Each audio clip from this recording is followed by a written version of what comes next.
Bonjour et bienvenue sur les conseils hebdomadaires de Béatrice. Aujourd'hui, je vais vous parler de la nécessité de manger du gras. Et oui, vous avez bien entendu, je vous recommande, en tant que naturopathe, de manger du gras. Pourquoi? Pourquoi doit-on manger du gras? Alors, première raison, c'est pour nourrir votre cerveau. Notre cerveau est fait de 70 à 80% de gras. Il en a absolument besoin si vous voulez avoir la capacité de vous concentrer, capacité de mémoriser, si vous voulez bien dormir, si vous voulez éviter d'être déprimé, angoissé et stressé, eh bien, mangez du gras, mangez des œufs, mangez du bacon pour nourrir votre petite tête qui a besoin de penser. Alors, la deuxième chose très importante pour laquelle le gras est utile, ce sont pour les hormones. Nous fabriquons nos hormones à base de cholestérol et donc pour avoir du cholestérol, il faut manger des aliments très gras.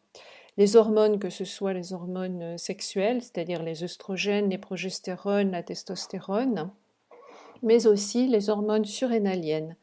Les surrénales sont deux petites glandes qui sont situées au-dessus des reins et ces glandes gèrent le stress, nous aident à répondre au stress, que ce soit un stress externe ou un stress interne. Un stress externe, bien sûr, vous connaissez, hein, c'est tous les stress de la vie au quotidien, la famille, le travail, l'argent, etc. Et puis les stress internes, eh bien, ça va être tout ce qui fonctionne plus ou moins bien, mais plutôt moins bien dans le corps.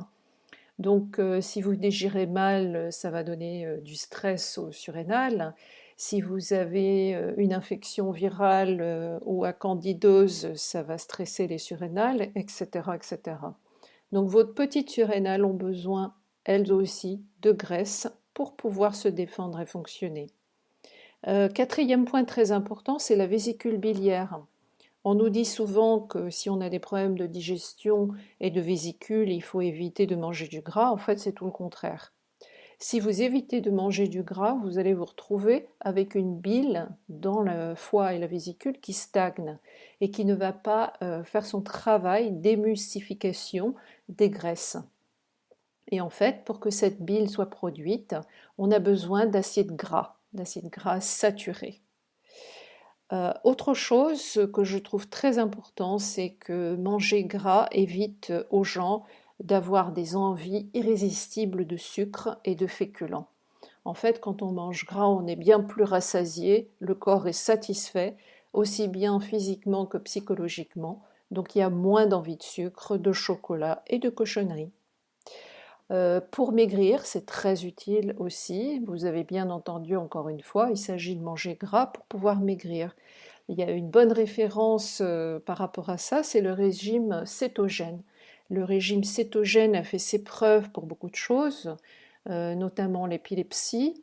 On l'utilise maintenant souvent pour les enfants autistes. Pourquoi? Parce que ces graisses apportées aident les enfants, enfin le cerveau des enfants à bien mieux fonctionner.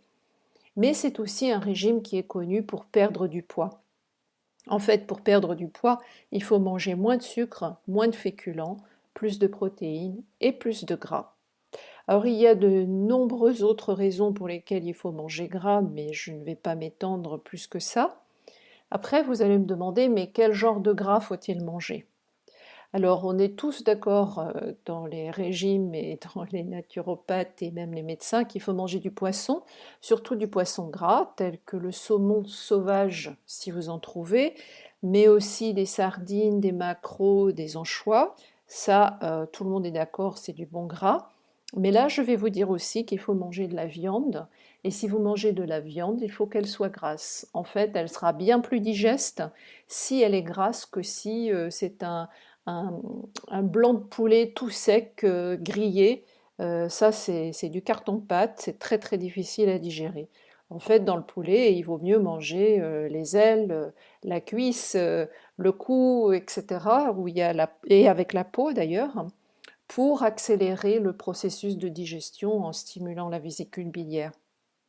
Et puis, il faut aussi cuisiner, surtout si vous faites revenir des légumes, des viandes. Donc, quand vous avez besoin d'une température assez élevée, il faut utiliser des graisses animales saturées, telles que la graisse de canard, la graisse d'oie, la graisse de porc, la graisse de poulet et le beurre. Voilà, tout ça est très très bon. Et puis bien sûr, si vous le supportez, si vous aimez, vous pouvez manger du fromage. Après tout, on est en France, c'est le moment et c'est l'endroit de manger du fromage. Donc bien gras. Alors vous allez me dire, mais le cholestérol dans tout ça, ben oui, le cholestérol va peut-être augmenter quelques points, mais là n'est pas le problème. En fait, ce n'est pas manger gras qui va faire augmenter le cholestérol. Le cholestérol, s'il est là, il a beaucoup de raisons d'y être et je vous en parlerai dans un prochain podcast. Mais sachez qu'en gros, les maladies cardiovasculaires et le cholestérol qui augmentent sont dus à une inflammation du corps et non pas à l'ingestion de graisses saturées. Enfin, dans le régime GAPS, puisque vous savez tous maintenant que je suis spécialisée dans la méthode GAPS, eh bien, on inclut beaucoup de graisses saturées dans le régime GAPS pour aider les enfants autistes ou sur le spectre de l'autisme, mais aussi les maladies auto-immunes, les dépressions, les insomnies, comme je vous l'ai dit, et bien d'autres maladies encore. Voilà un tout petit podcast sur un sujet pour lequel je pourrais parler pendant 3-4 heures, mais juste pour vous donner des informations précieuses et vous encourager en tout cas à remettre du beurre dans votre assiette. Votre corps et votre tête s'en trouveront bien bien mieux. Je vous remercie de votre écoute, je vous souhaite une très belle semaine et vous dis à la semaine prochaine pour mon prochain podcast sur les rendez-vous hebdomadaires de Béatrice.